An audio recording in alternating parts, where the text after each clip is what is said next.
You are listening to Rebel, How to Overthrow the Emerging Oligarchy by Douglas Carswell, read by Mike Reed for Saga Egmont.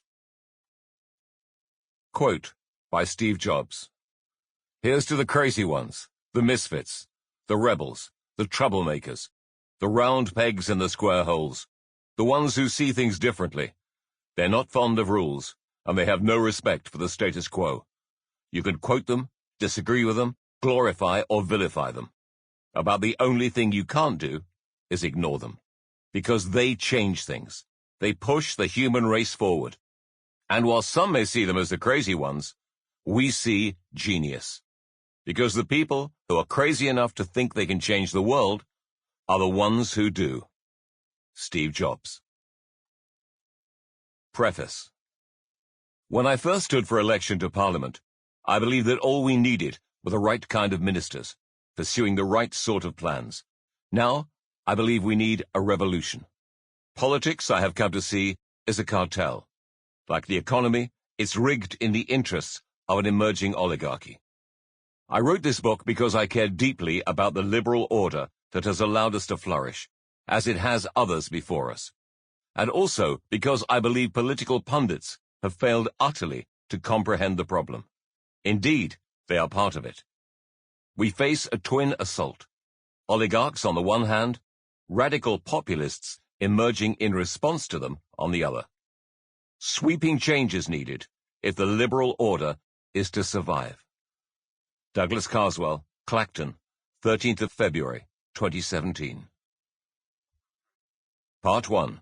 Power and the New Oligarchy. Chapter 1. The Rise of the New Radicals. Something extraordinary is happening to politics. A mood of populist revolt is taking hold. Across Britain, the United States and much of Europe, a new radicalism is on the rise. Angry insurgent voices, which would not even have found an audience a generation ago, can be heard. Indeed, these insurgents are starting to dominate the political debate.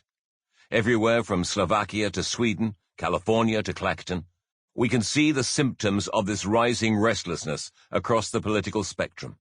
From Jeremy Corbyn's Labour Party in Britain, or the uber-leftist Podemos in Spain, to the rise of the right-wing Alternative für Deutschland, AfD, in Germany.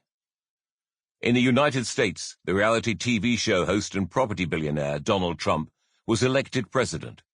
He launched his bid to lead the party of Lincoln and Reagan by declaring that most Mexicans living in America were criminals, rapists, and murderers. Less than a year later, he began his first few days in office with attacks on not only Mexicans, but Hollywood actors, federal judges, and anyone who seemed to question the size of his inauguration crowd. Bernie Sanders came close to beating Trump's rival Hillary Clinton for the Democrat nomination in the U.S. using the kind of overtly socialist language that had not been the currency of American politics since the Great Depression 80 years before. For much of the 20th century, political debate in America took place within a narrow spectrum of political possibility.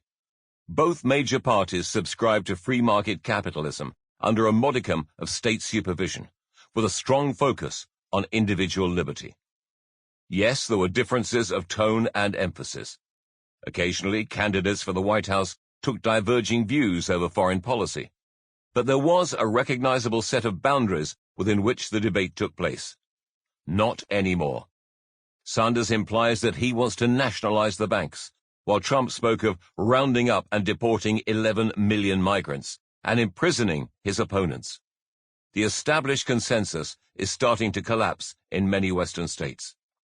For decades, the political middle ground in Sweden was just about as far removed as it is possible to be from that in America. While U.S. candidates vied with each other to keep taxes low and government small, in Sweden, most politicians agreed on the need for cradle-to-grave welfare provision and high taxes to pay for it all. Swedish politics was so sensible and consensual.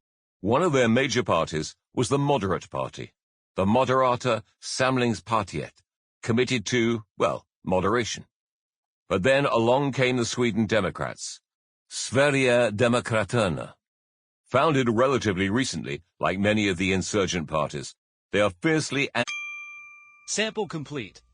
Ready to continue?